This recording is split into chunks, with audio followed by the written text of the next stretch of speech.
What we've been able to do is address designs that haven't really changed for over a century and bring 3D printing in and actually massively improve those designs. Bowman is a bearing company. We distribute and manufacture bearings for the entire bearing industry and industrial distribution sector.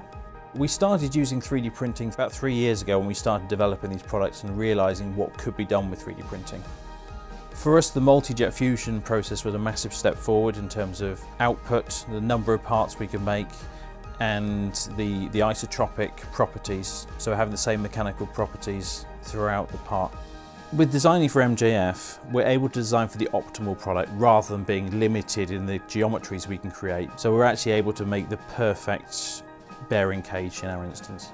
So for us, PA11 was the obvious choice because it has slightly better mechanical properties, impact resistance, which is important for us, and the elongation of brake, and generally just a slightly higher grade engineering material.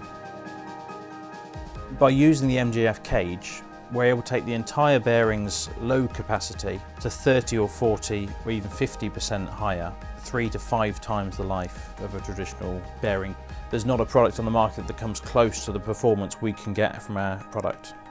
For us, having the technical support and backup from the HP service engineers is essential to make sure that we can keep our production system running 24/7. For Bowman, we see an enormous future with using MJF technology. What we're doing with 3D printing opens up a whole new world of possibilities. The bearing industry, just on its own, is an enormous industry with tens of thousands, millions of products every year which could benefit from implementing exactly what we've done already with split roller bearings.